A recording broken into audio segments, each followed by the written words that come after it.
Colega, vamos a dar por iniciada la sesión de la Comisión de Hacienda. Estamos convocados esta mañana en realidad ya en la tarde, para conocer la propuesta que está haciendo el presidente de la República de aumentar el capital de fondos de garantía para pequeños y medianos empresarios. Y también agradecemos la presencia del ministro, don Ignacio Briones, el director de presupuesto, su asesor, y también porque queremos conocer, tal como habíamos conversado con el ministro y el señor director de presupuesto, lo que han sido las medidas de reasignación de presupuesto, reestructuración de presupuesto, que también forma parte de la propuesta de un paquete económico que va complementando al que ya se hizo hace unas semanas atrás y que queremos conocer de boca del propio ministro y también del director de presupuesto, y por supuesto las consultas después que cada uno de los colegas quieran hacer al respecto. Señora secretaria, tenemos cuenta. Así es, presidente. En primer lugar, se recibió una comunicación del jefe de gabinete del vicepresidente ejecutivo de Corfo, don Pablo Terrazas, quien señala que tiene interés en presentar ante la Comisión de Hacienda los datos sobre los programas de garantía que le fueron requeridos la semana pasada y que ya fueron levantados y están listos para ser expuestos. Por lo tanto, solicita se le informe si se le puede recibir para este efecto. Además, han ingresado a la Comisión 2 mociones de reforma constitucional respecto del Banco Central. Una de autoría del senador Montes, la senadora Allende y el señor Elizalde, y la otra de autoría suya, presidente. Estas mociones pasaron a la Comisión de Hacienda y si bien es cierto que la Comisión de Constitución solicitó que pasaran también a ella, no se resolvió por la sala. Y además llegaron también a la Comisión 2 proyectos respecto de los cuales la Comisión de Hacienda tiene que pronunciarse sobre las normas de su competencia.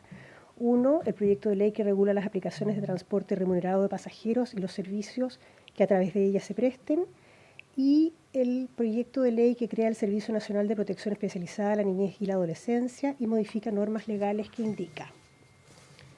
También quisiera recordar que está pendiente de fijarse una sesión, pero con la Comisión Especial Mixta de Presupuestos, para los efectos de la rendición de cuentas a la que está legalmente obligado el Consejo Fiscal Autónomo. Ellos solicitan que esta sesión se fije para la última semana de abril. Eso es todo, presidente. Muchas gracias. ¿Algún comentario sobre la cuenta? La sesión con el Consejo Fiscal Autónomo podríamos fijarla el día martes 28. Si la última semana, 28 la última semana es martes 28. ¿Les parece, colega? Sí, en la mañana tendría que ser acá, no sé, a las 10, una cosa así. 10 o 11, no sé. Porque seguramente vamos a necesitar tener después comisión de Hacienda nosotros. Y como es mixta, podríamos citarla. ¿Eso demora cuánto más o menos? Es mixta. Es con la mixta de presupuestos. Se citó por 1 hora. La única vez que se ha hecho antes se citó por 1 hora. No sé si alcanzará. Y para eso vamos a necesitar la sala. Sí, claro. Y si hay... ¿Está fijado la tarde el martes? 28. Bueno, citemos a las 10 entonces. A las 10 ya, muy bien. De 10 a 11:30. ¿Me parece? Muy bien. A las 11 también la sala. Pero esta semana no mañana hay. El martes 28, ¿por qué lo tengo anotado? La última semana. Porque se va a pedir el informe. Nosotros no. ¿Ah? Es que él informa su comité. Parece muy rápido que nosotros. El comité es más rápido.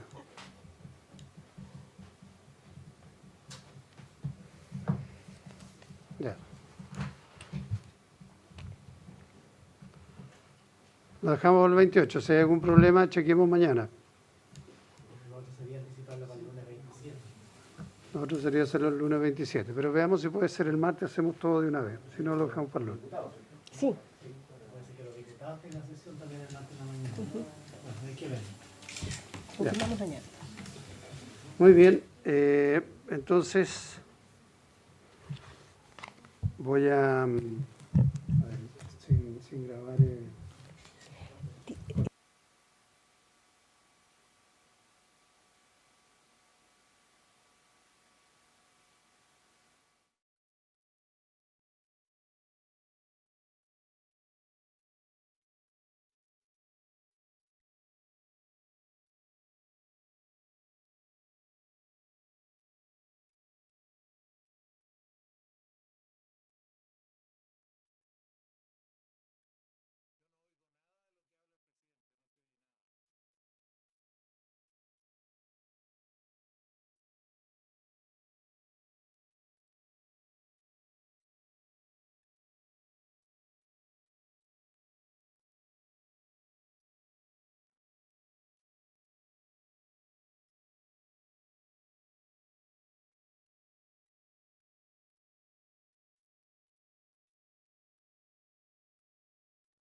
No. Bueno, entonces vamos a proceder a ver el proyecto, el mensaje, y después vemos el tema de reasignación presupuestaria. En ese orden. ¿Les parece? Muy bien. Entonces, ¿venía por el segundo punto? Ah, bueno, no queremos que te vayas tampoco, así que... ya. Entonces, ministro, vamos a ceder la palabra a usted para que nos haga una presentación, un contexto de este segundo paquete económico en apoyo a la pequeña empresa, a la mediana empresa, y también me imagino que lo irá a complementar con información respecto de los trabajadores independientes, informales, ambulantes, todo el sector más bien informal y que son básicamente microempresarios, trabajadores por cuenta propia, en fin, en la diversidad de gente que participa de la actividad productiva del país para poder sobrevivir. Señor ministro, tiene la palabra. Muchas gracias, presidente. Saludar a la senadora, a los senadores presentes. Voy a partir con el proyecto, luego me parece que en las preguntas, si le parece, podemos responder a las inquietudes de los independientes y otros. A ver, este proyecto que traemos para la discusión es un proyecto que en su estructura es bastante simple. De hecho, es muy similar a aquel que vimos acá en el mes de diciembre, cuando nosotros ya hicimos y concurrimos en su minuto a una capitalización extraordinaria del FOGAPE, precisamente para ir en apoyo de las empresas pequeñas y medianas, luego de los hechos que empiezan en el 18 de octubre y que generó fuerte impacto en la actividad económica y, por cierto, en la PYME.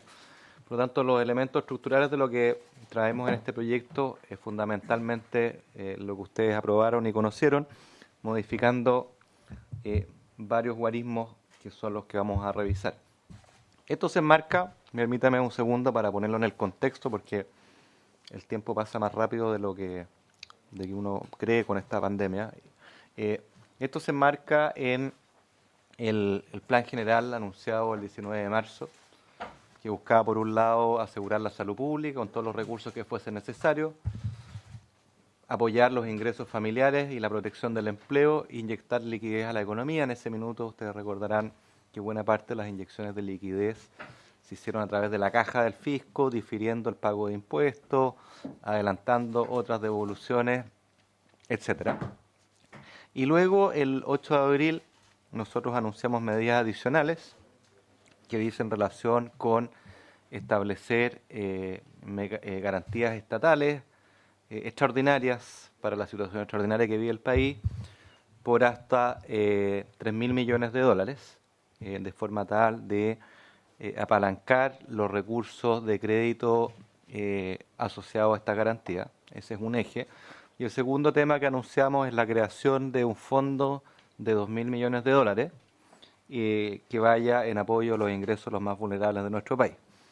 Eso es esencialmente lo que hicimos. Ahora, yendo al detalle de por qué el proyecto de ley del FOGAPE que traemos a vuestra consideración es tan importante, déjenme repetir algunas ideas que yo creo que son fundamentales. Lo primero es que no hay dos lecturas de que hoy día las empresas, todas, en el mundo y también en Chile, enfrentan un problema sistémico de proporciones, toda vez que tanto los hábitos de consumo y la actividad cotidiana de los ciudadanos se ha modificado por razones obvias de manera sustantiva, pero también por la capacidad de las propias empresas de poder producir.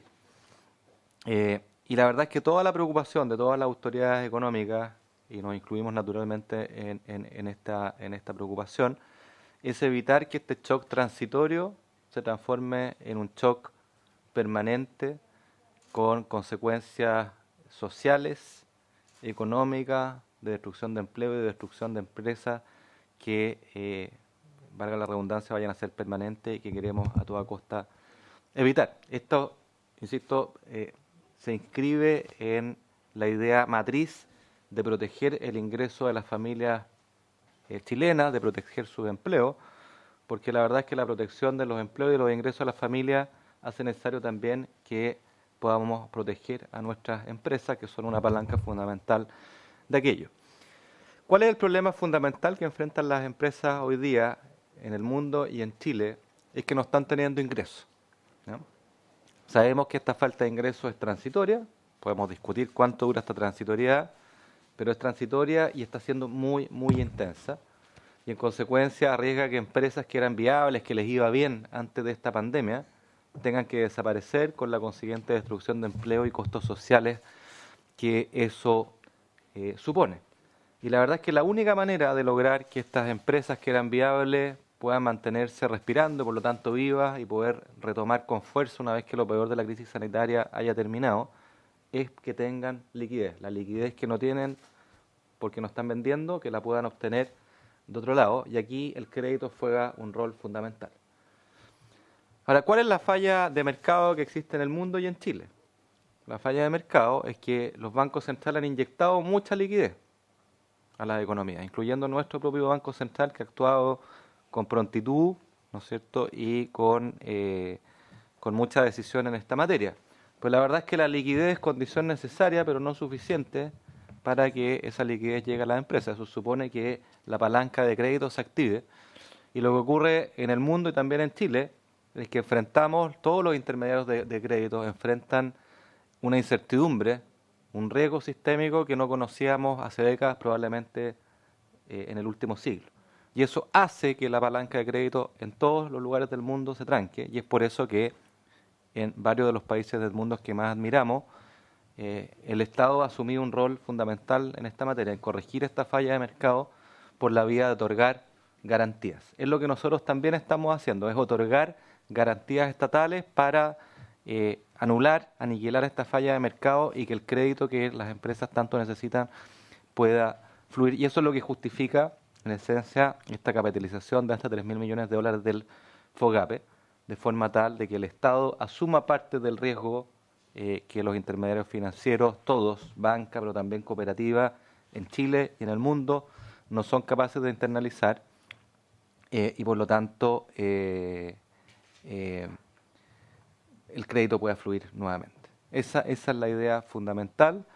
Lo que nosotros hemos planteado acá es que conjuntamente con generar estas garantías, ello nos serviría de nada, o nos serviría de mucho, si es que estas garantías efectivamente no son utilizadas para generar créditos por monto sustantivo y que llegue de forma masiva a las empresas que lo requieran, ¿ah? Y por eso que hemos planteado que estos créditos tienen que ser otorgados de forma masiva, de forma estandarizada, es decir, con criterios conocidos y comunes a todas las empresas que lo soliciten y en condiciones preferentes de tasa y de plazos.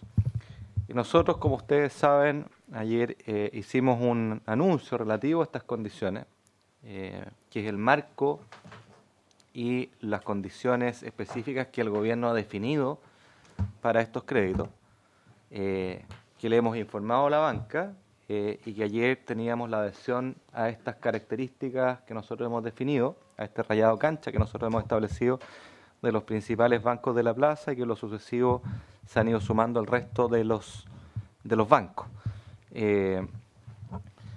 Muy brevemente resumo este marco, estas condiciones que nosotros definimos. En primer lugar, dijimos, insisto, que este producto que la banca ofrezca tiene que ser capital de trabajo fresco, plata fresca, dinero fresco, para que las empresas puedan respirar y pasar este periodo y al mismo tiempo que les permite, una vez terminado lo peor de la crisis sanitaria, poder levantarse, vender y operar con fuerza. Por eso que hemos planteado que el producto principal es una línea de capital de trabajo que hemos llamado COVID-19, que financia montos bastante ambiciosos, bastante amplios, hasta 3 meses de ventas de una empresa, para tener una referencia, una empresa tipo que le va relativamente bien, tiene un margen de utilidad sobre sus ventas del orden del 20%, es decir, lo que nosotros estamos planteando acá al decir una línea de crédito de hasta 3 meses, es que estamos financiando hasta 15 meses de utilidad. Por lo tanto, es una métrica que nos permite ver lo sustantivo de lo que aquí se está planteando. En segundo término, hemos dicho que esta línea de capital de trabajo tiene que venir acompañado de condiciones preferenciales en las dos variables fundamentales que interesan a cualquier emprendedor. Uno es la condición de tasa, donde hemos definido un marco, definido unas condiciones que exigen que la tasa nominal que los bancos cobren no sea superior al 3,5%. Esto quiere decir que, teniendo a la vista las proyecciones de inflación para los próximos 12 meses, esta tasa nominal de 3,5% equivale aproximadamente a una tasa real en torno al 0%. ¿Qué significa esto en términos bien simples? Que si yo pedí una UF, si yo pedí un cierto monto de dinero hoy día en pesos, lo transformo en UF, supongamos que eso es una UF, yo el día de mañana voy a devolver la misma UF. Eso al valor de la UF de ese día, eso significa la tasa real de cero en este caso.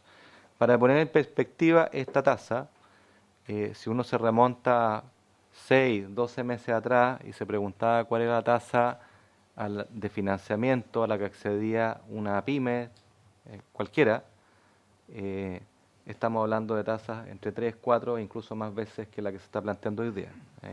En línea para la suma, creemos que esta tasa de interés es histórica en términos de lo baja que es y es lo que corresponde en esta situación. Segunda dimensión clave es las condiciones de plazo.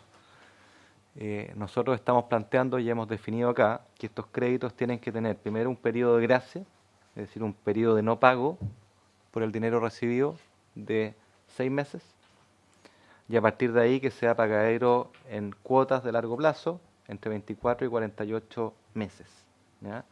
Colgándose y coordinado con las facilidades de liquidez o de refinanciamiento a largo plazo que ha puesto a disposición el Banco Central de Chile.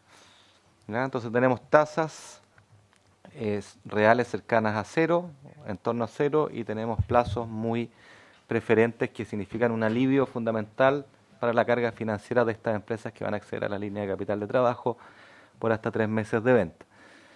Enseguida hemos definido cuestiones adicionales que nos parecen fundamentales. Hemos dicho, así como estamos entregando condiciones preferentes para tener este dinero fresco, es fundamental también aliviar la carga financiera de todas estas empresas mientras dure este paréntesis, este periodo de hibernación, como lo hemos llamado, de los próximos meses. Y por eso le hemos planteado que aquellos clientes que accedan a esta línea COVID-19 de capital de trabajo, al mismo tiempo los bancos les difieran por al menos 6 meses cualquier amortización de capital respecto a créditos preexistentes que pudieran haber existido.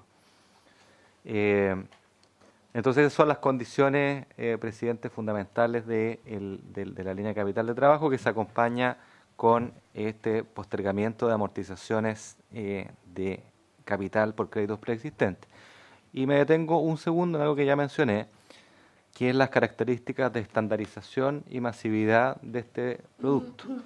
Acá la cancha o las reglas que hemos definido como gobierno es que esto pueda ser accesible de forma masiva a los clientes de los bancos.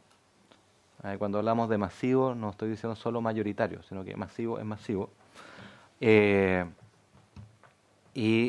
Para poder verificar respecto a los bancos adherentes que asumen un compromiso público sobre las condiciones definidas por el gobierno, para poder hacer transparente ese proceso, le hemos pedido o hemos definido que los bancos van a tener que informar semanalmente a la CMF y al Ministerio de Hacienda tanto de la cantidad de solicitudes que vayan recibiendo como de los cursos y aprobaciones que vayan ocurriendo, de forma tal de que esto sea algo que esté bajo el escrutinio público de forma continua, que creemos que es una manera potente de poder refrendar el compromiso de adhesión a los cuales los bancos se han comprometido. Entonces, eso es lo medular, presidente. Déjeme ir ahora a los contenidos específicos del proyecto de ley de capitalización del FOGAPE, que me gustaría insistir, son los mismos, esencialmente, los mismos parámetros del proyecto que aprobamos acá o que discutimos acá en diciembre y que se fue aprobado por el Congreso en enero de este año. La primera componente es autorizar al fisco para capitalizar el FOGAPE, el Fondo de Garantías para Pequeñas Empresas, con hasta 3.000 millones de dólares. ¿Ya? Esto, como lo señalé, permitirá a los bancos otorgar créditos con garantía estatal para capital de trabajo por hasta 24.000 millones de dólares. Esto es aproximadamente 10% del PIB, o sea, son números muy, muy significativos. Quiero hacer una precisión que no me referí antes, pero nosotros también tenemos el compromiso que buena parte de estos recursos vayan a la PYME, vayan a las empresas por debajo de 100.000 UF, que son además aquellas que más lo necesitan. Al mismo tiempo, un segundo elemento del proyecto es modificar transitoriamente las empresas que son beneficiarias de esta línea de garantías estatales. En régimen, siempre han sido elegibles empresas hasta 100.000 UF. En enero nosotros modificamos esto, atendida la coyuntura post-18 de octubre, lo llevamos a 350.000 UF, y lo que estamos planteando hoy día es ampliar este universo hasta empresas de 1 millón de UF. Esto aproximadamente empresas con ventas del orden de 30 millones de dólares. Se trata de empresas medianas a grandes en el contexto nacional. Se trata de pymes, si uno lo lleva a la discusión en Europa, por ejemplo, una empresa que vende menos de 50 millones de euros se califica como una pyme. Pero más importante que eso, dos consideraciones. Debajo de una empresa con venta de 30 millones de dólares al año, esto es aproximadamente unos 2,5 millones de dólares de venta mensual, hay una cadena de pymes que son proveedores de ella. Y por lo tanto, si esa empresa tiene problemas, uno genera un efecto en cadena aguas abajo que uno quiere evitar a toda costa, sobre todo si está poniendo además recursos para apoyar a la pyme en capital de trabajo para subsistir. Bueno, es difícil que pueda subsistir si es que solo tienen eso y las empresas que tienen arriba como clientes se caen. Segundo, el empleo. Este universo de empresas que estamos planteando abarca el 99,8% de las empresas totales en Chile en número de empresas y representan 84% del empleo formal. Solamente un dato, en el tramo entre 100.000 y 1 millón de UF de venta tenemos aproximadamente un tercio del empleo. ¿Ya? Entonces, lo que se trata acá es de proteger ingresos, proteger empleos y por eso apoyar a las empresas. Nos parece que esta ampliación del tamaño de las empresas se justifica plenamente. Y estamos planteando en este proyecto de ley que esta facilidad o esta modificación transitoria rija hasta el 30 de abril de 2021. En caso alguno es una medida permanente, sino que es una medida excepcional para hacer frente a la crisis que tenemos. Una precisión quizás técnica, como uno pasa de los 3.000 millones a los 24.000 millones, Nosotros estamos inyectando 3.000 millones de dólares de capital. ¿Cómo llego a 24.000 millones? Bueno, estos recursos se apalancan. Estamos planteando un escenario razonable que se apalancan 8 veces. Quisiera recordar que en la crisis subprime los recursos se apalancaron en torno a 10 veces. Entonces estamos siendo conservadores acá, pero la idea de cómo uno pasa de los 3.000 a los 24.000 tiene que ver con eso. ¿Cuáles son las modificaciones específicas que se plantean esta vez respecto a las garantías? ¿Ya? Nosotros conjuntamente con ampliar el universo de empresas que accederían a garantías estatales, estamos planteando modificar el porcentaje máximo de cobertura y también el tope del monto garantizado. Las tablas que les pongo a continuación resumen cuál es la situación actual y cuál es la propuesta. Para las empresas con ventas inferiores a 25.000 UF anuales, las condiciones actuales son que hay una garantía FOGAPE del 80% y que hay un monto máximo que se puede garantizar por 5.000 UF. ¿Ya? Lo que nosotros estamos planteando ahora es elevar el porcentaje de la garantía de 80 a 85 y ampliar el monto a 6.250 UF. ¿Por qué o cómo se justifica esta ampliación del monto? Por lo que dije antes, queremos que el capital de trabajo al que accedan las empresas llegue hasta 3 meses de venta, es decir, un cuarto de las ventas anuales, y 6.250 UF es exactamente un cuarto de la empresa que genera el corte máximo de esta categoría, es decir, 25.000 UF. ¿Ya? En otras palabras, para una empresa cualquiera que esté en este rango hasta 25.000 UF, se le va a prestar el mínimo entre 6.250 UF y los 3 meses de venta que le corresponden. Esto define el tope máximo garantizado. Luego, para las empresas medianas con venta anual entre 25 y 100.000 UF, las condiciones actuales del FOGAPE son una garantía del 50% y un monto máximo garantizado de 15.000 UF. Estas empresas medianas, la verdad es que son todas las que entran en la categoría PYME, como vimos en el proyecto de modernización tributaria. Estamos planteando ampliar la garantía a un 80% en este caso y con un tope máximo garantizado de 25.000 UF, que nuevamente corresponde a un cuarto del valor máximo de este segmento, que en este caso son 100.000 UF, un cuarto de eso son las 25.000 que ahí están planteadas. Luego, para empresas entre 100.000 y 600.000 UF, recordemos que actualmente estamos hasta 350.000 UF, hoy día estamos planteando ampliar este umbral. Las condiciones actuales que definimos en enero eran un porcentaje de cobertura de garantía estatal del 30%, con un monto garantizado máximo de 50.000 UF. Estamos proponiendo llevarlo a 70%, es decir, menor que los anteriores, pero mayor que el tope actual, y con un tope máximo garantizado de 150.000 UF, que una vez más corresponde al valor máximo de las 600.000 UF dividido por 4 para hacerlo calzar con los 3 meses de venta que hemos planteado como máximo de capital de trabajo garantizado al que puedan acceder. Y luego hay un tramo adicional que va entre 600.000 y 1.000.000 de UF, donde el porcentaje, que no existe hoy día, por cierto, por lo tanto está en blanco, donde el porcentaje de garantía es menor que los anteriores, estamos hablando del 60%, y donde el tope máximo, nuevamente el crédito garantizado, es 3 meses de venta respecto al valor máximo de este rango, es decir, 250.000 UFs. Adicionalmente, establecemos los siguientes elementos, atendida la transitoriedad de este proyecto y que nos estamos comprometiendo a concurrir con hasta 3.000 millones de dólares que capitalizan FOGAPE, establecer que el fisco podrá retirar capital si el FOGAPE estuviese sobrecapitalizado durante 6 meses consecutivos, no a discreción nuestra, por cierto, sino que en base al ratio de deuda capital que instruya el regulador financiero, en este caso la CMF. Asimismo, si es que uno efectuase un retiro porque cumple con esas condiciones definidas por la CMF, ¿ya?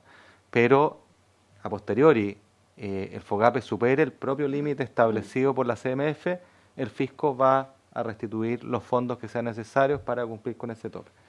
En términos simples, estas dos condiciones que lo que señalan es que el FOGAPE siempre va a estar capitalizado de forma tal de cumplir con la regulación que establece la Comisión de Mercados Financieros. Eso es lo que estamos diciendo. A su vez, el proyecto plantea que por decreto supremo del Ministerio de Hacienda se establezca un decreto supremo en esta dirección, ¿a objeto de qué? De establecer los requisitos y condiciones mínimas para las bases de licitación. Ustedes saben, el FOGAPE se licita, lo licita Banco Estado. Regular el funcionamiento de este FOGAPE COVID con los montos y los tramos transitorios que hemos señalado, y regular los demás aspectos necesarios para asegurar el acceso expedito, eficiente y oportuno al FOGAPE durante la crisis del COVID-19. Este punto es bien fundamental, presidente, porque acá la masividad hace que sea clave que esto opere de forma diligente, de forma efectiva, de forma ágil, de forma tal, uno, de no generar una sobreexpectativa, pero sobre todo de que cumpla el objetivo que queremos cuando estamos poniendo recursos importantes del fisco, que es que estos dineros efectivamente lleguen a los pymes, a las empresas, para que puedan cumplir con el objetivo que hemos planteado. A su vez, estamos planteando en el proyecto de ley el deber de informar a las comisiones de Hacienda del Senado y de la Cámara, ¿ya? Estamos en particular planteando que en mayo del 2021 el FOGAPE deberá informar sobre el destino de los fondos aportados y los criterios de asignación utilizados durante esta crisis del COVID-19. Eso es, presidente. Como usted ve, son pocos elementos.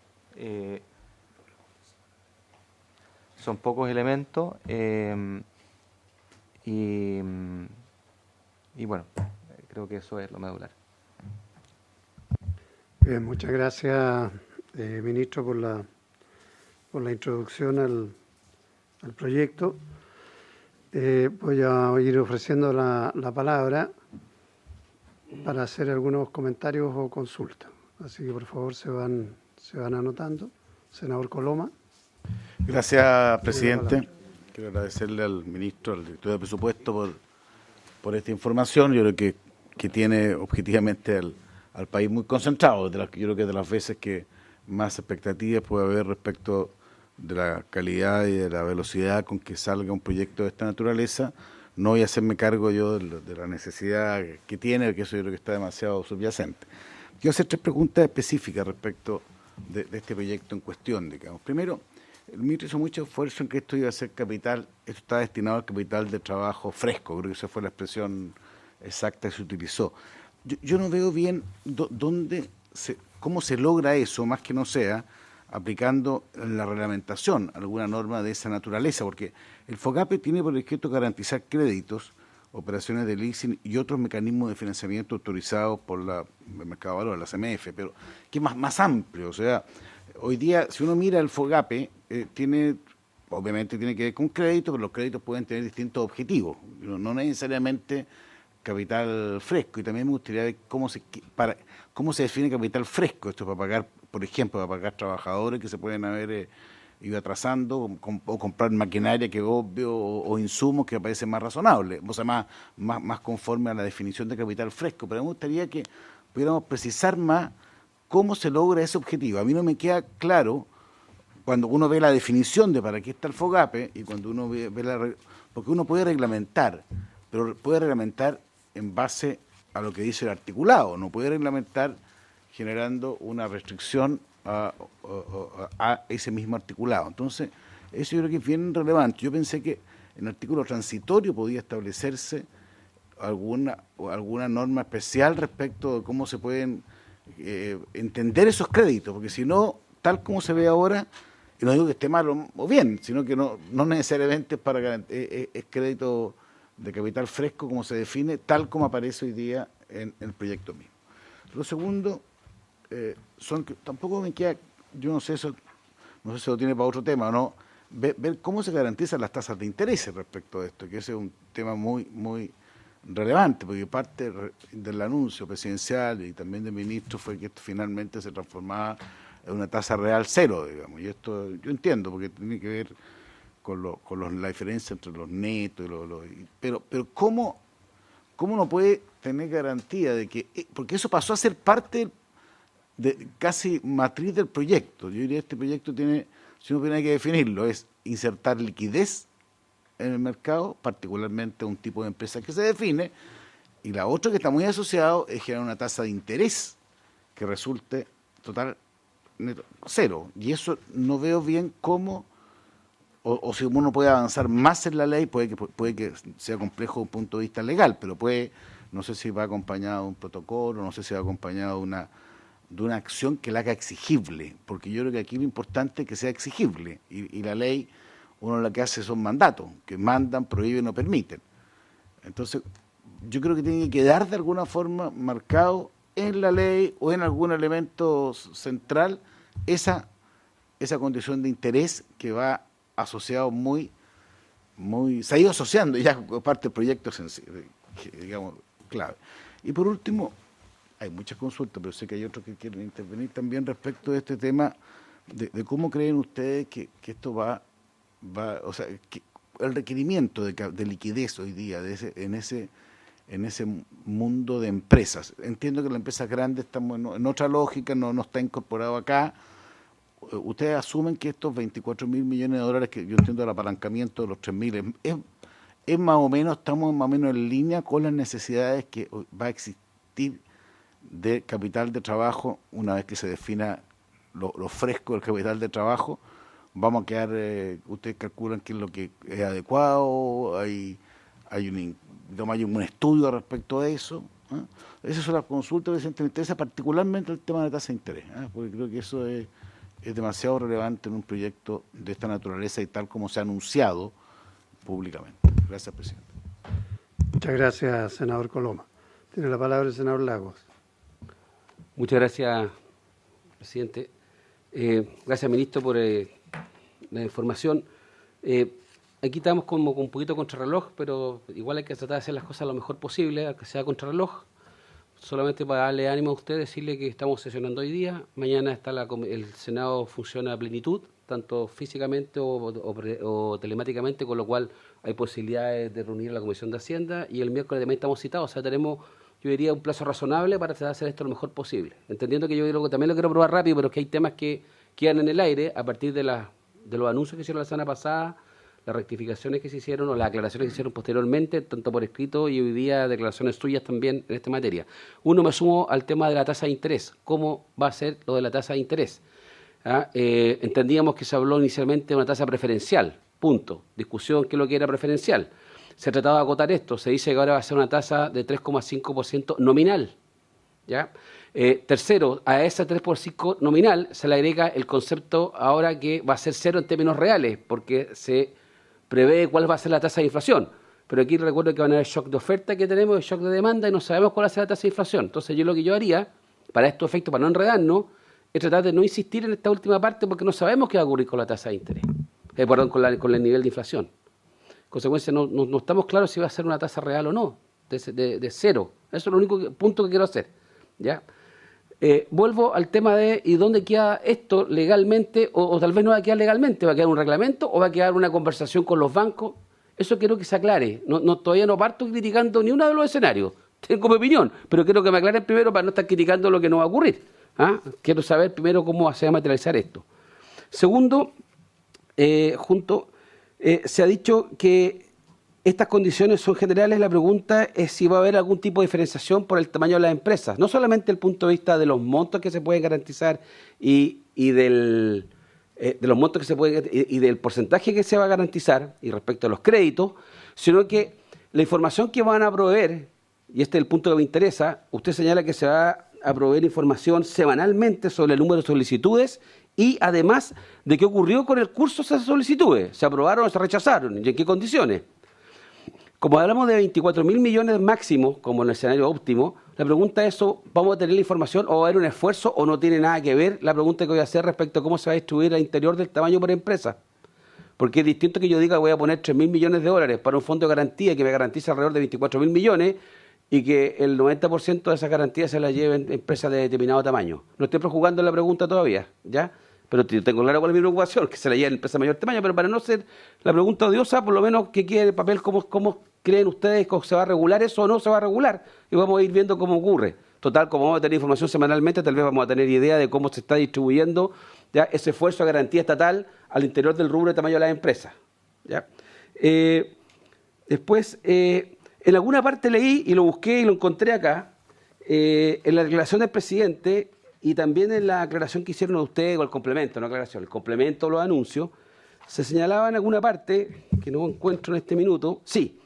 Por otra parte, dice, los bancos que prestan estos recursos a las empresas beneficiadas, que van a postular por el FOGAPE, etcétera, deberán, dice acá, decía el presidente, dijo el presidente de la República, deberán reprogramar todos los créditos preexistentes del deudor beneficiado y postergar toda amortización de sus créditos antiguos hasta que los nuevos préstamos estén íntegramente pagados. ¿Ah? Entonces, dice, estas medidas permiten dar un alivio a las empresas necesitadas y proteger las garantías otorgadas por el Estado. Lo que persigue básicamente decirle a alguien, si yo tengo un emprendimiento, una pequeña empresa, tengo un crédito con un banco X, ¿ya? Banco X, y ahora yo voy a postular este beneficio para echar a andar de nuevo el negocio con el capital del trabajo. La pregunta es que lo que se persigue con esto, yo entiendo, es que cuando me basen las lucas, porque logré que me aprobaran el crédito de garantía de 85% del Estado, me consigo el crédito y tengo que pasar a pagar entonces la deuda que tenía arrastrada de antes. ¿Cómo se materializa esto? ¿En dónde está? ¿Está en el proyecto de ley? No me pareció verlo, tal vez lo miré a la rápida y llegó hoy día el proyecto. ¿Dónde está esto que se habló de manera clara? Deberán, fue la expresión que usó el presidente de la República cuando se refirió, y tengo el discurso oficial acá, ¿ya? Y me parece que eso también, no sé si estaba en el documento que ustedes nos adjuntaron después. Perdón. Pero este tema también es importante. ¿Dónde queda consagrado este plazo de, ¿cómo se llama?, de reprogramar todos los créditos preexistentes? Yo en un minuto pensé que eran 6 meses, tal vez lo leí mal, me imaginé que eran 6 meses, no eran 6 meses, o alguien me dijo, o me confundí con los 6 meses de gracia para poder pagar los créditos nuevos. Pero ¿qué pasa con esto? ¿Dónde queda regulado eso? ¿Cómo lo acordaron con los bancos? Porque esto también es esencial, esto es crítico, porque puede ser letra muerta esto, podemos terminar pagando las deudas. Por último, que creo que hay más personas que quieren hablar y hay muchas dudas, pero para ir avanzando, para postular las empresas tienen que tener ciertas condiciones, no solamente el tamaño, las ventas, etcétera, sino que también hay algunos tipos de filtros, por así ponerlo, respecto a su situación económica. ¿Qué pasa con aquellas empresas que tengan cotizaciones provisionales declaradas pero no pagadas? ¿Quedan dentro o quedan fuera?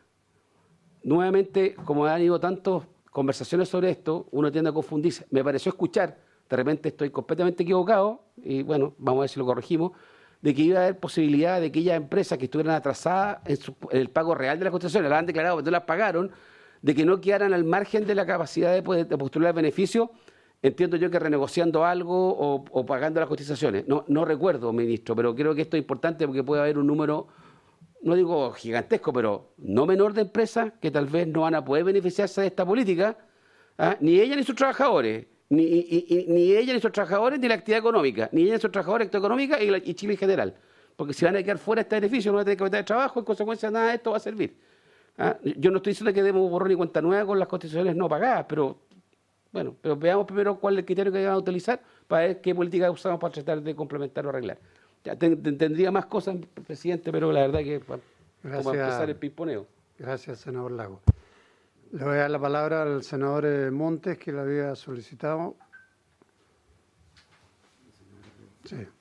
Senador Montes primero, tiene la palabra. Ya. Muchas gracias, presidente. Saludo a todos los colegas, al equipo y al ministro y al director de presupuesto incluso.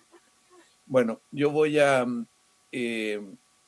decir primero que yo me siento bien incómodo de tener que ver estas cosas tan a la rápida y me pareció bien lo que ustedes dijeron de que tenemos un par de días para madurarlo más, reflexionarlo más. Porque, bueno, esto, yo pensé que el proyecto iba a entrar el día sábado, viernes, no sé, hasta domingo, pero no. Y los apuros, al final uno dice, se nos apuró mucho en el bono COVID, pero hasta el momento, hasta donde yo sé, a pesar de que nosotros votamos en contra porque era 50.000 pesos, que era muy poco significativo y no resolvía nada, entiendo que todavía no se paga. Y entiendo además que está pensado que se paga el 26 de abril. Yo quisiera entender por qué. La gente lo necesita, aunque sea bajo, y necesita mucho más, entonces yo se lo quería. Se apuran mucho las cosas, pero al final la traducción no necesariamente es con la celeridad que se requiere. Mi consulta, presidente y señor ministro, en primer lugar quiero consultar por los que no están hoy día en el sistema bancario. Se habla de 450.000, dicen Equity, no sé cuánto, y 800.000 dicen otras personas, entre microempresas principalmente y algunas pequeñas, no bancarizadas. Yo quiero consultar qué se plantea para ellas, ¿eh? Porque también tienen un fuerte impacto en el empleo. ¿Por qué no se busca alguna manera más flexible de que ellos entren a todo esto? O sea, que puedan postular a pesar de que no tienen la trayectoria que se pide. Ya lo decía el senador Lago, algunas están en DICOM, hay distintas situaciones de sus propietarios. ¿Cómo asegurar de que aquellas que tienen cierta viabilidad pudieran entrar? Y en esto quiero ser bien concreto. Yo lamento que el Banco del Estado no esté teniendo el protagonismo que se requiere, porque en anteriores experiencias, en este segmento ha sido fundamental el Banco del Estado. Llegó a 240.000 microempresas, tiene muy pocas pymes según lo que nos informaron, solo 34.000, pero microempresas tiene. Entonces, ¿por qué no darle ciertos elementos, ciertas condiciones que le permitan la mayor flexibilidad? Yo quiero pedirle, presidente, que tratemos de oír, si no hoy día, mañana, al Banco del Estado. ¿Cómo está viendo esto? Porque el Banco del Estado tiene que jugar un rol para este segmento muy fuerte. Las segundas cosas que quiero plantear ya fueron de alguna manera señaladas por ambos senadores, particularmente el senador Lago. Aquí usted pide facultades especiales y yo en eso no tengo problema, lo he dicho. Sin embargo, hay cuestiones básicas que requieren definiciones por lo menos en un inicio. Aquí el tema de la tasa máxima. Aquí se pide una facultad especial para definirla. ¿Y por qué? Por lo menos en un comienzo, por lo menos los 3 primeros meses, porque pueden cambiar las condiciones. No queda expresamente planteado en la ley, y no como facultad solamente al ministro, porque se necesita garantizar una tasa máxima al cliente final, y nosotros pensamos que esto debería estar en la ley. Y lo segundo que también quisiéramos que estuviera claro en la ley, es el tema, ¿cómo se garantiza la reprogramación de los créditos vigentes? ¿Cómo evitar que los bancos intenten pagarse los créditos vigentes de alguna forma con los nuevos créditos garantizados por FOGAPE? O sea, aquí el senador Lago lo planteaba con mucha finura, pero originalmente a los bancos se les dijo en la primera relato de que los créditos vigentes se pagaban después de haber pagado este crédito FOGAPE. Esto cambió en la última versión, que se dijo solo 6 meses.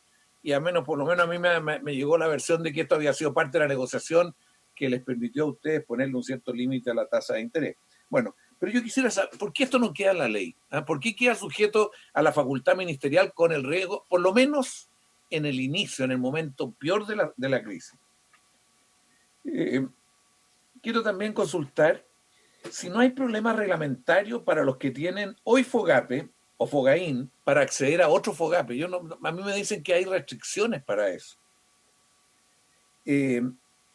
Y otra cosa que también la señaló el senador Lago. A mí me preocupa mucho que esto termine concentrándose, porque van a ser más rápidas, tienen más equipo, van a postular más, o sea, que se terminen concentrando las garantías en las grandes empresas, ¿no? En las empresas de 600 a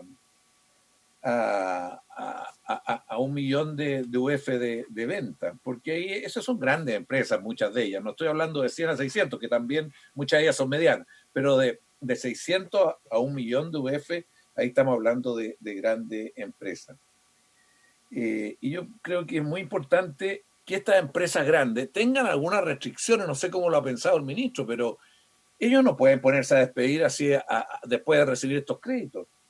No pueden ponerse a distribuir utilidades o hacer otro tipo de cosas. Tiene que haber una cierta orientación del uso de las garantías que el Estado le está dando, por lo tanto, los créditos con beneficio, que no quede concentrado en ello. O sea, yo creo que esto no puede quedar solo sujeto tampoco a la facultad del ministro, sino que también tiene que quedar alguna. Aquí la cantidad garantizada es muy grande, son 250.000 UF. Entonces, y a una tasa baja, en fin. Y la otra cosa, finalmente, el tema de la transparencia. No sé si lo entendí mal, pero aquí se dice de que el FOGAPE debe informar después de 1 año a las comisiones de Hacienda, la Cámara y el Senado sobre muchas cosas. Y hay una obligación mensual de informarle al Ministerio de Hacienda a la Comisión del Mercado Financiero. Yo, presidente, creo que sería muy importante, por lo menos la puesta en marcha de esto, que es el momento del hoyo, o sea, los próximos 2 o 3 meses, que también el Senado tuviera información periódica. Yo creo que lo ideal sería esta información semanal que se plantea, cantidad de empresas que han atendido, el monto de los créditos, el plazo promedio, las tasas, para poder saber en qué están, cómo están operando esto. Aquí hay una transparencia necesaria para poder ver que realmente esté operando. Y yo creo que así como vamos a dar muchas facultades al ministro, que esas facultades vayan acompañadas de mucha transparencia. Bueno, perdona que me haya alargado. Esas son mis preguntas, presidente y señor ministro. Muchas gracias. Muchas gracias, senador Monte. Senadora Proboste tiene la palabra. Muchas gracias, presidente. En la línea de lo que fueron las consultas del senador Lagos Weber, en el día de ayer se hicieron varios anuncios por parte del presidente, complementados también por la autoridad de Hacienda, respecto de las reglas que tendría este FOGAPE. Y la verdad, al leer este proyecto de ley, también lo mencionó el senador Coloma, al leer este proyecto de ley no están incorporados los anuncios que se hicieron en el día de ayer. No está, por ejemplo, el que van a tener 6 meses de gracia y que será pagadero en cuotas durante un periodo que iría entre 24 y 48 meses. Estoy leyendo textual lo que fueron ayer los anuncios. La tasa de crédito no está establecida en el proyecto de ley. La postergación de amortizaciones, la Comisión de Hacienda durante la semana pasada escuchó a la Comisión de Mercado Financiero, escuchó al Banco Estado, escuchó a las asociaciones de banco, al menos las asociaciones de banco y Banco Estado coincidían en la necesidad de utilizar los recursos del FOGAPE para amortizar también o reprogramar deudas anteriores. Nada de eso viene en este proyecto de ley y por lo tanto no se podría establecer. Uno de los temas que vimos con preocupación en las sesiones pasadas de la Comisión de Hacienda era que no más del 1% de los pequeños empresarios habían podido acceder a las garantías que ya estaban en la capitalización 1 a propósito del 18 de octubre de Banco Estado.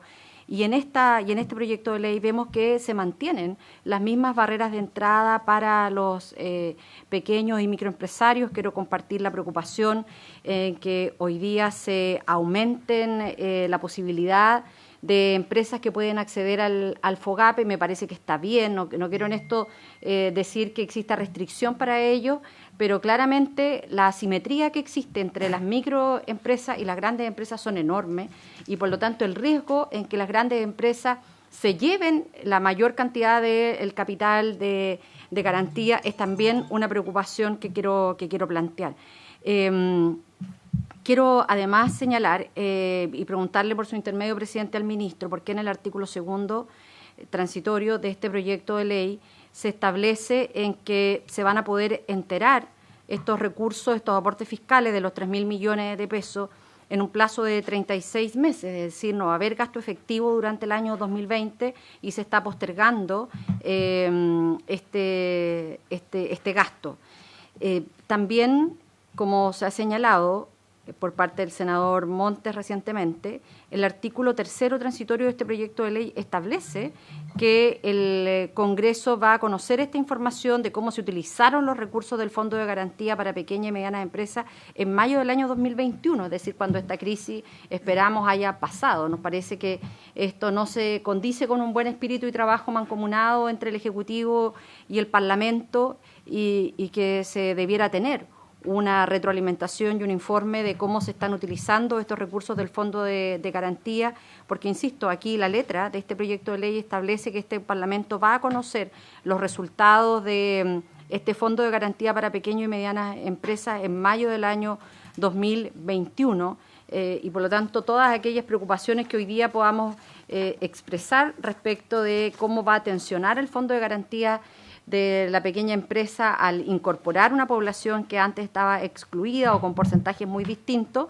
no lo podríamos saber hasta que ya estén consagrados todas esas operaciones y nos parece que no va en la dirección de reciprocidad y de cooperación que debiera tener con un órgano colegislador como el Parlamento. Eso, presidente.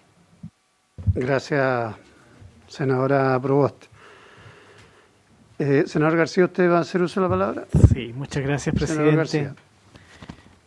A ver, en primer lugar, yo quiero expresar que el anuncio hecho por el presidente de la República en el día de ayer, tanto en lo que dice relación con la tasa de interés, una tasa de interés real cero o dependiendo el nivel de inflación que tengamos, puede ser incluso una tasa de interés real negativa o una tasa de interés ligeramente positiva, pero como quiera que sea, yo siento que acota enormemente y creo que da respuesta a una gran inquietud que tenían los pequeños y medianos empresarios en relación con esta medida que se había anunciado. Yo creo que eso tranquiliza mucho y da mucha seguridad para enfrentar lo que viene desde el punto de vista económico y social. Sí, lo tengo anotado. Yo estoy de acuerdo con que algunas cosas como la tasa de interés, como el periodo de pago, el periodo de gracia, el ideal sería que quedara en la ley, pero yo entiendo de que eso es parte precisamente de lo que va a estar en las bases de licitación de estos recursos. Cualquiera que sea la fórmula, en definitiva, lo importante es que haya completa, total y absoluta claridad de que esos son los términos y eso es lo que la banca va a tener que cumplir. Quiero también señalar de que para mí esto tiene un sentido de urgencia. Nuestros pequeños y medianos empresarios tienen que pagar sueldos a fin de mes y una forma de poder hacerlo es precisamente con estos créditos que van a estar para capital de trabajo. Así que yo entiendo las dudas que uno puede tener, pero aquí hay completa claridad de que esto tiene un sentido de urgencia muy, muy grande. Mi única pregunta en realidad es, se la hice el otro día al presidente de la Comisión del Mercado Financiero, porque hay muchos pequeños y medianos emprendedores que recurren a factoring precisamente porque están excluidos del sistema bancario o a veces complementan crédito bancario con factoring. El factoring es caro para nuestros pequeños y medianos empresarios, están con tasas muy elevadas. Él nos señaló que las empresas de factoring no caen dentro de la competencia de la CMF. Entonces yo en realidad quisiera pedir que viéramos, que estudiáramos la posibilidad de que también pudieran incorporarse, porque de verdad que allí hay un financiamiento que después de 3, 4, 5 meses a las pymes les imposibilita seguir funcionando, francamente. Y son probablemente los más vulnerables, son probablemente los que tienen menos capacidades, menos espalda financiera. Así que esa es en concreto, ministro, mi consulta, destacar lo importante que han sido los anuncios del presidente y suyos en el día de ayer, destacar el sentido de urgencia que tiene esta iniciativa y ojalá que pudiéramos incorporar a quienes hoy día tienen que recurrir al sistema de factoring para el financiamiento de sus empresas. Muchas gracias. Gracias, senador García. Señor presidente, solamente para sumarme a la solicitud del senador García, señor presidente. ¿Cuál de todas? No, la última, la del tema de las empresas que tienen otros sistemas de financiamiento, la verdad. Gracias. Muy bien. No contaba usted con esa ayuda tan potente. Sí. Ahí ya tenemos 3 ya. El problema es que lo escuche el ministro. Me ha solicitado la palabra el diputado Jackson, que ha estado siguiendo el trabajo de la comisión. Le vamos a dar la palabra, diputado. Por favor, tiene la palabra.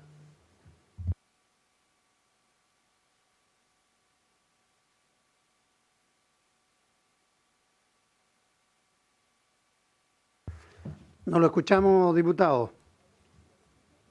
Ahora sí. ¿Prendió el micrófono? Sí, prendió, pero estaba. Ahí sí. Ya. ¿Tiene la palabra? No se escucha.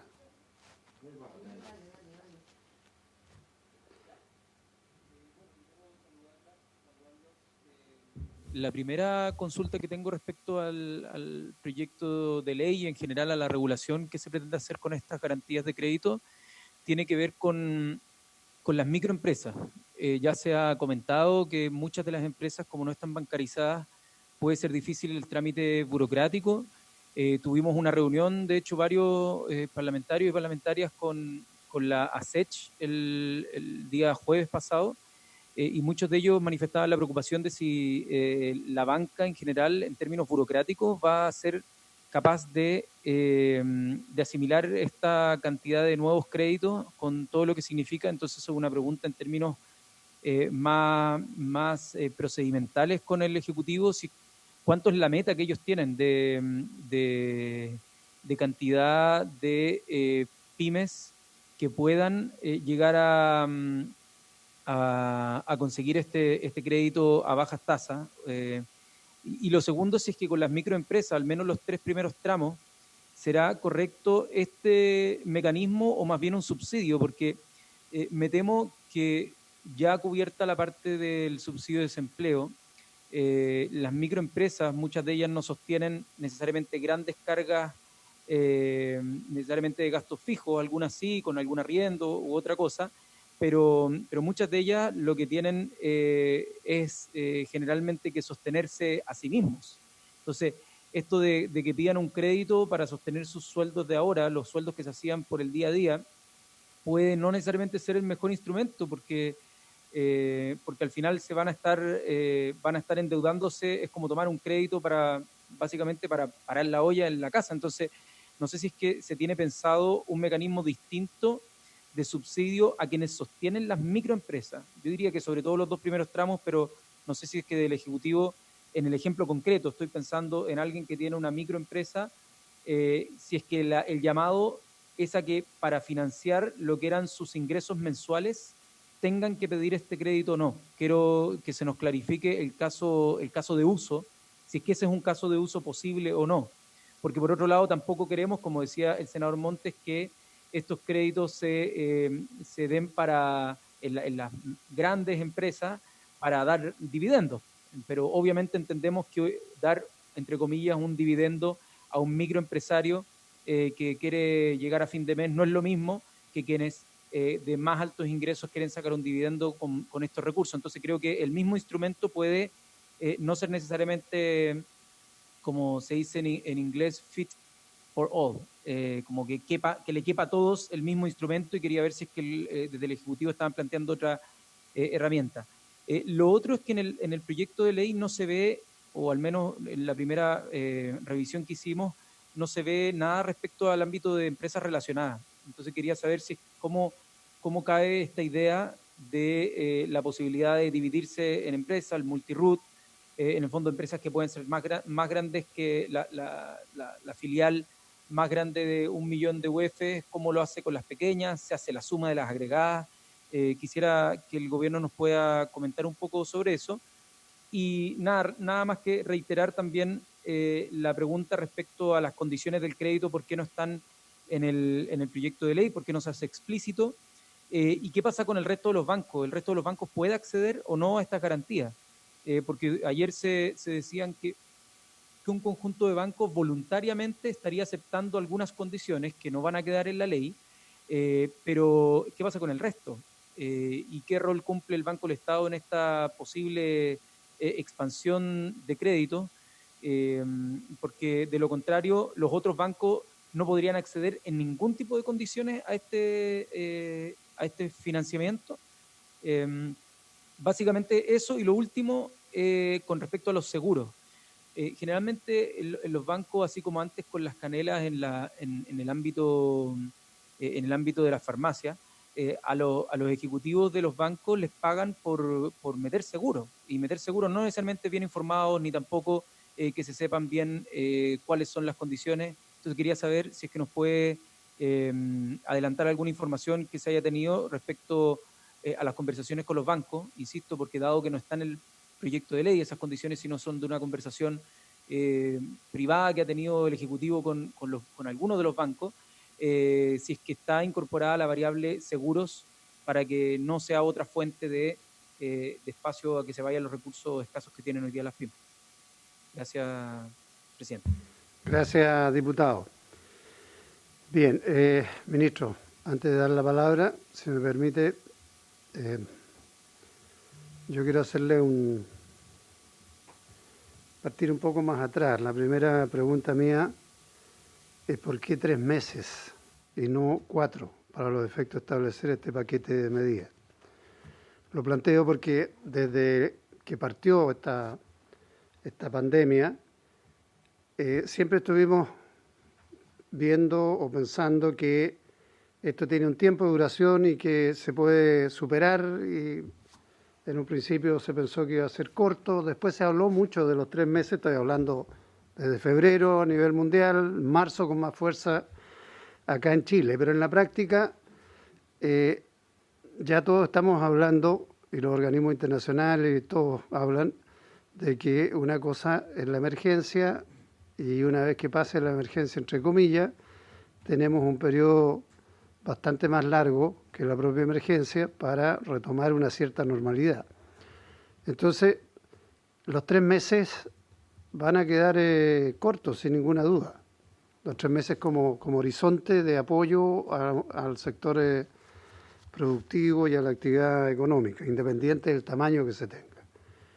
Estamos hablando de marzo, abril, mayo, junio, julio. Agosto, con suerte, Dios quiera, podemos estar pensando en una actividad relativamente normal. Entonces, la pregunta no es caprichosa, es por qué pensaron solo en 3 meses y no en 4, cuando sabemos que además, en el caso de la pequeña y mediana empresa, viene sumamente golpeada, y no es un decir. Esto no es como los agricultores que siempre reclaman los agricultores que les va mal, ¿no es cierto? Y todos los años les va mal. No, aquí lamentablemente la situación es bastante más compleja, y si uno ve cualquier ejemplo concreto en cualquier área, se da cuenta que vienen muy golpeados desde octubre en adelante. Entonces, creo que a mí me gustaría saber cuáles son los criterios, porque alguna razón tiene que haber. Si vamos a hacer un esfuerzo y el Estado tiene que entregar una garantía que permita que accedan a un crédito y aliviar los problemas de caja que tienen todas las empresas hoy día en el país, desde la más grande hasta la más pequeña, entonces yo creo que lo lógico hubiera sido eso. Siendo coherente con ese planteamiento, mi impresión es que 3 meses es poco. Es que si vamos a buscar un porcentaje máximo de cobertura, no entiendo por qué no se entrega una cobertura prácticamente total. En términos de subir del 80 al 85, francamente, para el nivel de las pequeñas empresas, el nivel de endeudamiento en que están, de no tener acceso al crédito, de pérdida de venta, no van a tener garantía para poder cubrir la diferencia que se va a generar entre lo que garantiza el Estado y lo que le va a exigir el banco para otorgar un crédito. Porque en la práctica ese ha sido el gran problema que ha tenido el FOGAPE. El FOGAPE, cada vez que se aplicaba en época de normalidad, lo que implicaba es que los bancos no solo se quedan con la garantía del Estado, sino que además le exigían garantías mucho más allá a quienes están solicitando los créditos. A mí nada me indica que en esta situación no se haya producido algo parecido. Entonces, creo que también el porcentaje de cobertura, por lo menos en la pequeña empresa, la más chica, no debiera estar en un 95, ojalá en un 100%. Porque uno tendrá que darse cuenta que hoy día hay sectores o hay tipos de empresas o tipos de actividad económica, independiente del tamaño que sea, que lisa y llanamente ya están fuera de combate. Y si la idea es darles alguna facilidad para los efectos de que puedan sobrellevar esta emergencia y retomar después alguna actividad, bueno, en el tema del riesgo que va a calcular cualquier banco que quiera entregar o acudir a este fondo de garantía para entregarle a sus clientes o a sus usuarios este tipo de crédito, francamente no creo que finalmente vayan a entregar esos créditos con el nivel de cobertura al cual podrían aspirar.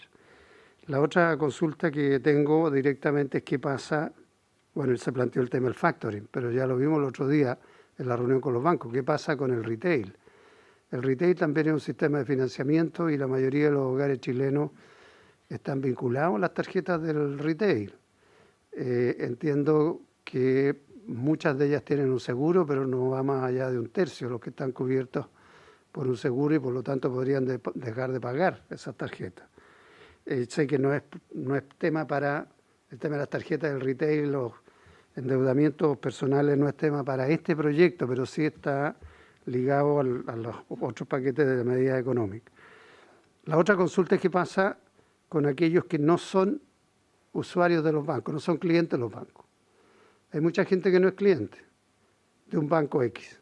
¿Van a poder participar? ¿El Banco Estado va a abrir líneas para no clientes? El otro día, en la intervención que hizo el gerente del banco, Carlos Tagle, dejó abierta esa posibilidad. No sé si recuerdan ustedes los miembros de la comisión, porque se planteó el tema. Porque mucha gente dice, bueno, ¿dónde acudo? Yo no soy usuario del banco tanto, pero a lo mejor con estas facilidades sí podría ir al Banco Estado y decir, mire, me presento, va a tener obligación de transformarse en cuenta correntista o va a haber una aplicación, o sea, una flexibilidad en las instrucciones que se le den al banco para los efectos de que esos no clientes puedan transformarse también en beneficiarios de estos créditos. En fin, yo sé que hay muchas cosas que han planteado los colegas y que quedan en el aire y ojalá pudiéramos tener respuesta para los efectos de ver cómo nos vamos aproximando y cómo vamos estableciendo condiciones mínimas de acuerdo a las facultades que está pidiendo el presidente de la República aquí en el proyecto, de que se nos garantice que objetivamente va a haber posibilidades de que la gente acceda a estos bancos, a estos créditos a través del sistema bancario. La verdad es que lo que a uno le llega es una desconfianza total. Y como existe esa desconfianza total en todo el sistema, bueno, a nosotros por lo menos nos interesa que se establezca con claridad qué condiciones son las que se le están colocando y qué condiciones están aceptando los bancos. Tiene la palabra el señor ministro. Gracias, presidente. Gracias por los comentarios, buenas preguntas. Son hartas, así que voy a ir en orden inverso, partiendo por usted, que es lo que tengo más fresco. Parto con la pregunta, ¿por qué solo 3 meses? A nosotros nos parece, o siempre nos pareció al menos, que no es solo. O sea, 3 meses no es poco, eso es lo que quiero decir y quiero justificar por qué. En primer lugar, porque como ya señalé, cuando uno piensa en una empresa que le va bien, una empresa que le va bien tiene un margen de utilidad sobre sus ventas al orden de 20%. En consecuencia, estos 3 meses o hasta 3 meses, estamos hablando de 15 meses o más de un año de sus utilidades. Segundo, porque en conversaciones que yo he sostenido, yo sé que esto es anecdótico, pero creo que da alguna idea, con dirigentes gremiales de algunos de los sectores más golpeados, como por ejemplo la restauración, la gastronomía, ellos nos plantean que un mes de venta les permite sobrevivir, hibernar, al mínimo. Obviamente no van a estar con la actividad de un periodo normal, es sobrevivir por un periodo de 5 meses. Por lo tanto, nos parecía que 3 meses permite hacerse cargo de un periodo de hibernación relativamente largo, no sabemos cuánto va a durar esta hibernación, y tener además una línea de crédito disponible para poder retomar una vez que las condiciones estén. Tercero, porque esta línea de crédito, estos recursos para poder hibernar, para poder respirar y sobrevivir, hay que mirarlos no de manera separada, sino que de manera sistémica. Y acá es fundamental que tengamos a la vista otras leyes que este Congreso ha aprobado, como por ejemplo la de protección del empleo, que precisamente permite hibernar, ¿no es cierto?, bajar el costo de esta hibernación, liberando recursos para el dueño de ese restaurante y permitiéndole al trabajador tener un ingreso. Si uno piensa en la mayoría de los negocios que tenemos a la vista, un ítem fundamental del costo de sobrevivencia es el ítem sueldos, ¿no? Entonces, creo que hay que mirarlo en su conjunto y en ese conjunto nos parece que el hasta 3 meses no es poco. Por el contrario, creemos que es bastante amplio. Por último, respecto a su duda sobre si 85% es muy poco, yo como buen economista diría que la respuesta es depende. Porque podría ser así si es que no existiera un compromiso de adhesión público de los bancos de servir a sus clientes. Si existe ese compromiso de servir masivamente a sus clientes, incluyendo los pymes, la verdad es que ampliar las garantías solo significaría transferir un riesgo innecesario, un seguro, de forma innecesaria desde el Estado a la banca. Entonces usted tiene completa razón, me parece a mí, si es que esa variable estuviera abierta, pero desde el momento que existe el compromiso de servir a su universo de forma masiva, me parece que agrandar la garantía solo implica transferir un riesgo de forma gratuita. Ahora bien, voy a ir a las preguntas. No, si yo le pongo un sobre seguro, una garantía mayor al banco, una vez que él ya se ha comprometido a cubrir al universo de clientes, le estoy regalando ese seguro de riesgo. ¿Y vale plata? Vale plata, por supuesto. Ese es mi punto. Entonces, conceptualmente creo que el presidente tiene toda la razón si es que uno no tuviera esa variable de cierre controlada, pero justamente el protocolo de adhesión buscaba aquello, no dejarla libre. Ahora bien, creo que hay un criterio fundamental que cruza varias de las preguntas que aquí se han hecho, y que acá nosotros los economistas decimos un problema, un instrumento. Nosotros acá con FOGAPE estamos llegando al cliente que puede acceder al crédito principalmente a través del canal bancario o otras instituciones financieras definidas por FOGAPE como son las cooperativas, algunas cooperativas y la Sociedad de Garantía Recíproca. En consecuencia, creo que no es conveniente, y algunos de ustedes así lo han expresado, pedirle a este instrumento cosas para las cuales no está diseñado. Esto no está diseñado para personas que no tienen contacto o relación con las instituciones financieras. Esto es un crédito. De hecho, el FOGAPE busca apalancar créditos. Entonces, siendo atendible varios de los puntos que aquí se han hecho, en particular qué pasa con las empresas o las personas no bancarizadas o no que no tienen relación con intermediarios financieros elegibles para FOGAPE. Bueno, la verdad es que ese es un problema distinto que habrá que resolverlo con un instrumento distinto, pero acá nosotros creemos que con este instrumento estamos llegando al grueso de las empresas que tienen una relación con instituciones financieras, incluyendo a la banca. De hecho, eso me permite hacerme cargo, presidente, del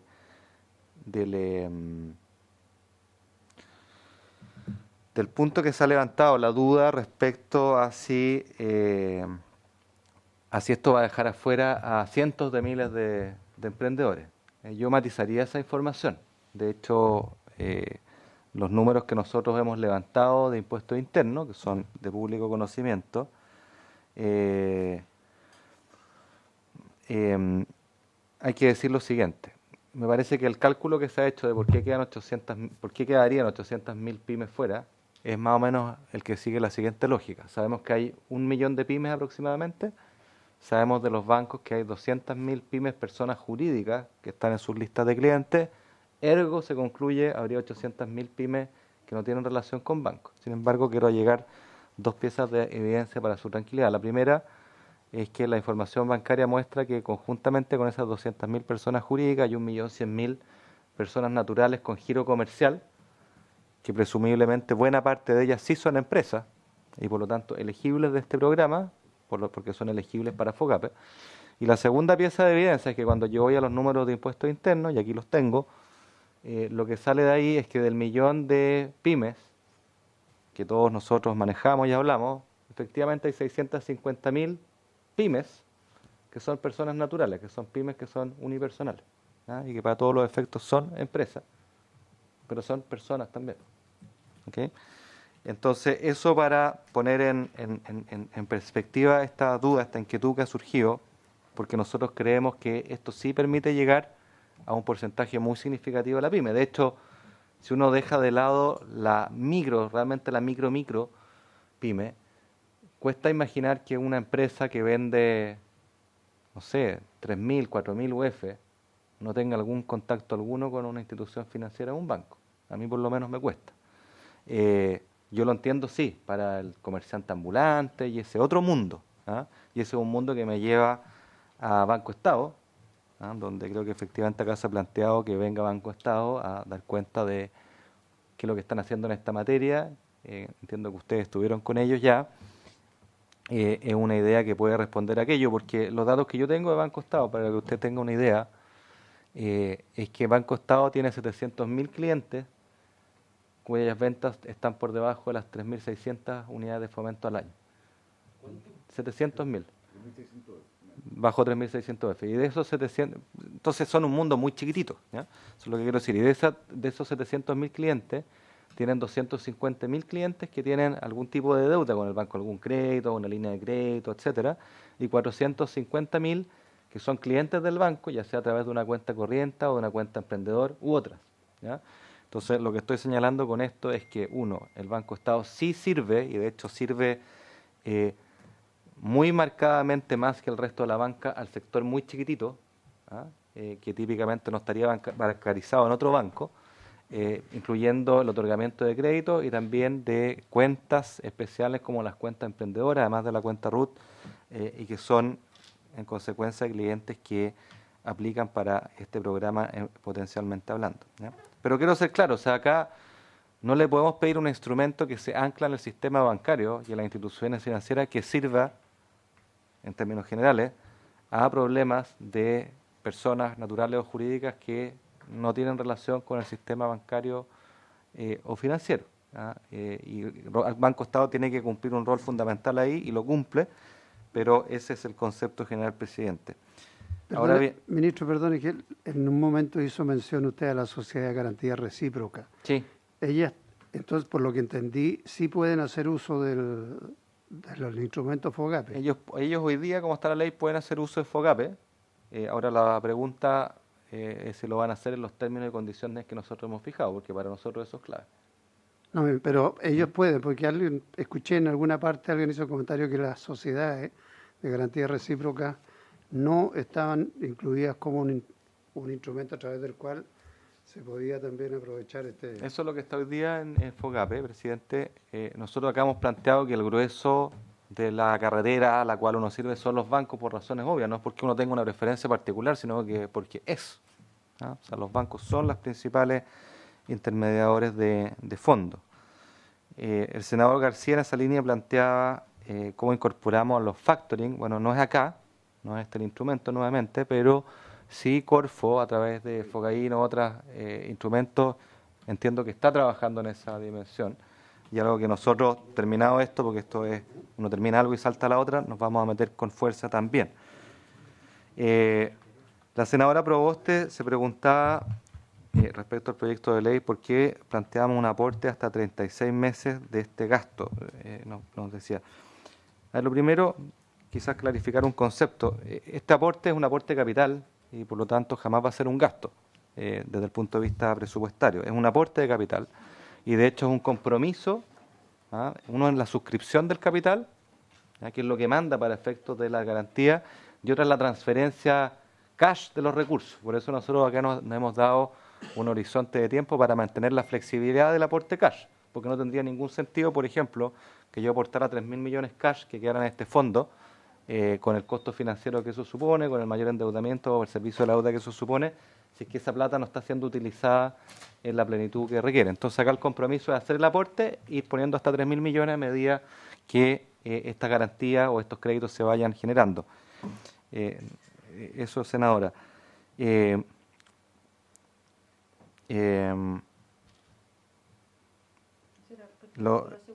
artículo tercero que está bajito.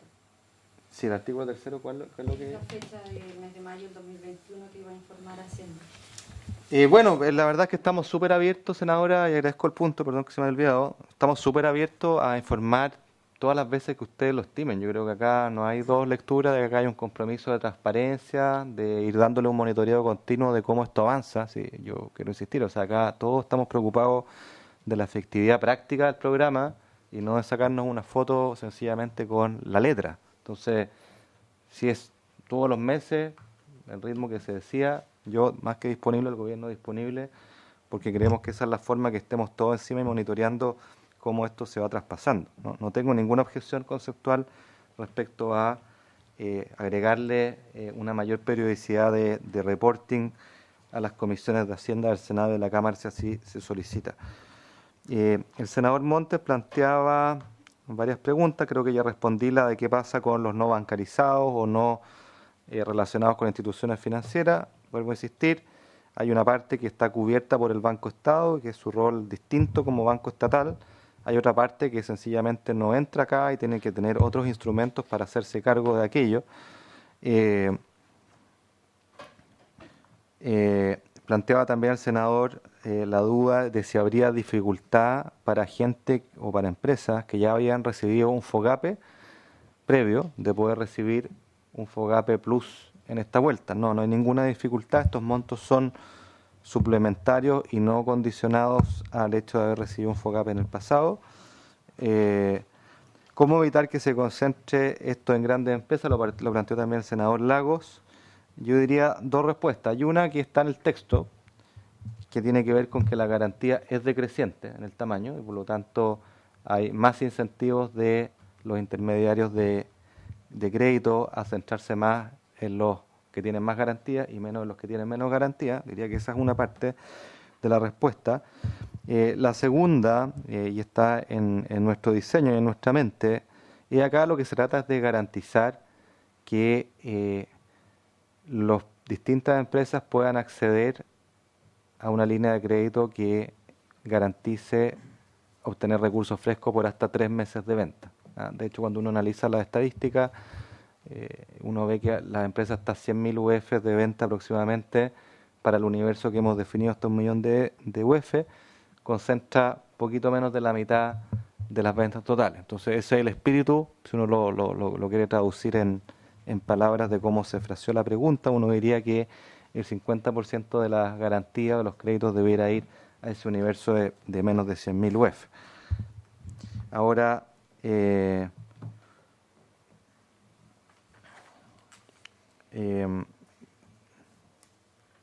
senador Lagos planteaba una pregunta respecto a si califican empresas que tienen cotizaciones impagas.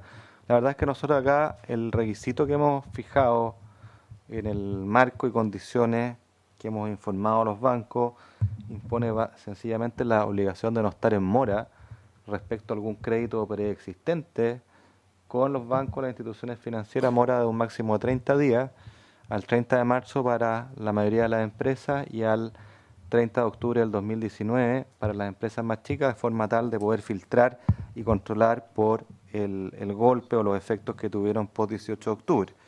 Pero no hay más requisito que eso, senador.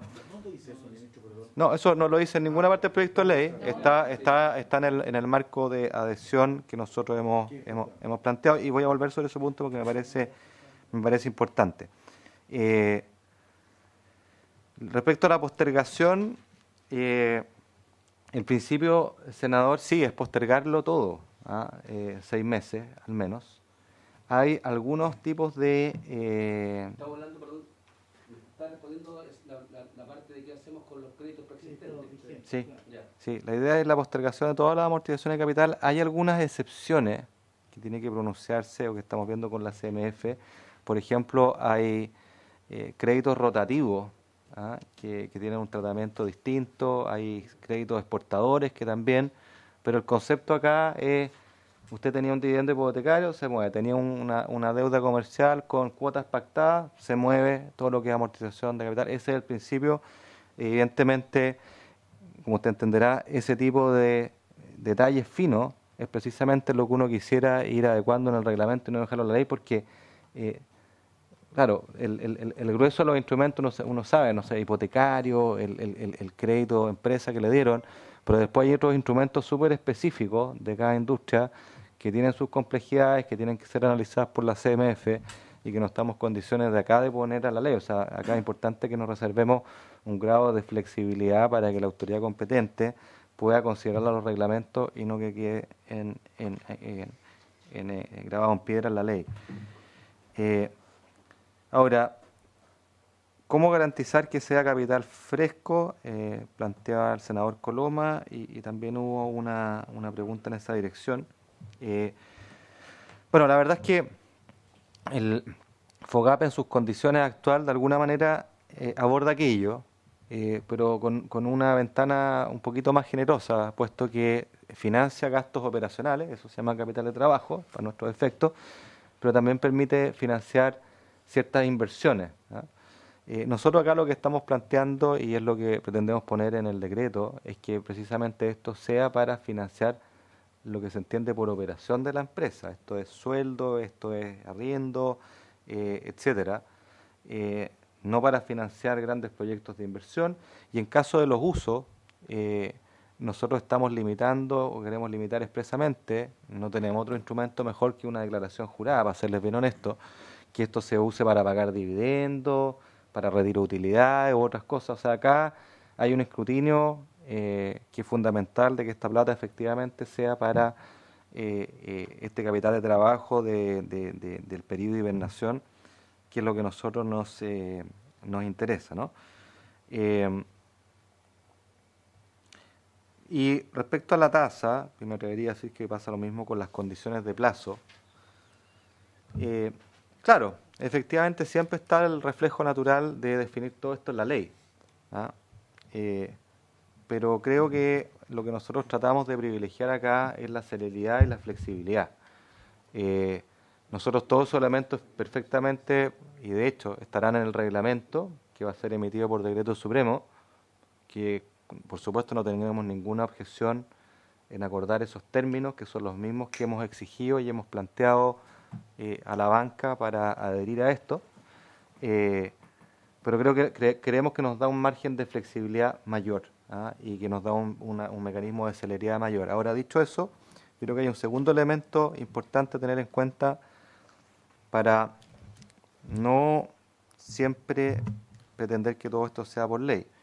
Desde el momento que los bancos han suscrito públicamente las condiciones, las exigencias que nosotros le hemos hecho, hay un compromiso de fe pública que toda la ciudadanía y muchos, miles y millones de emprendedores están mirando que se honra.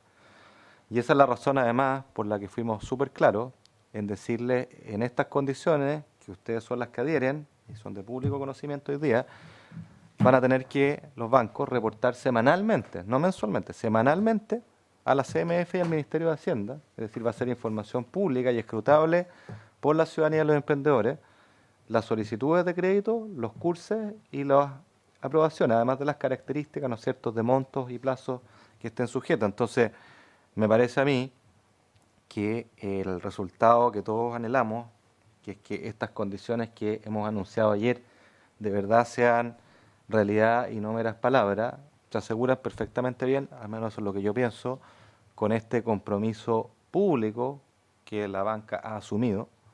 Es discutible si es necesario timbrarlo por ley, me parece a mí, si es que el objetivo último es que se cumpla, y sobre todo se va de la mano de esta transparencia en la información que nosotros y la CMF vamos a celosamente exigir y transparentar.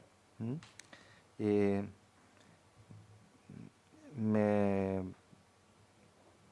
sé si me falta alguna cosa. Creo que he respondido casi a todo. El diputado Jackson también, claro, yo creo que lo respondí, ¿no? Planteaba las micros, cómo se llega a ello. Bueno, hay mucho que está en Banco Estado, diputado.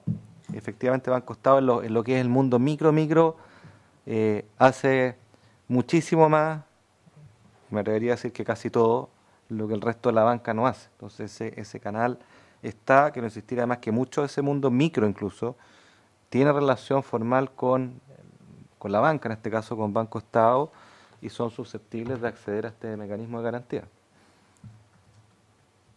Bien, gracias, ministro. Vamos a suspender.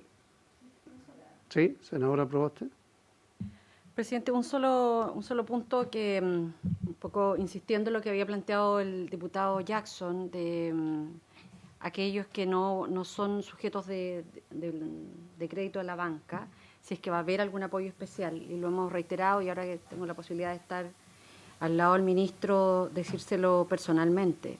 En los dos paquetes económicos que ha anunciado el gobierno se ha invisibilizado a los pequeños y medianos mineros, que en muchas regiones, incluida la región de Atacama, son fundamentales para dinamizar la economía local. Ellos no son sujetos bancarios. La única forma es la capitalización en la ENAMI, con líneas de créditos directos, con reprogramaciones de los créditos que tienen. Ya venían mal desde el 18 de octubre y hasta ahora no hay ninguna medida en esa dirección. Eso, presidente, reforzando lo que ha planteado también el diputado Jackson de subsidios para aquellos que son mucho más chicos, que no son bancarizados. Gracias, senadora. Vamos a suspender por un 10-15 minutos y reanudamos.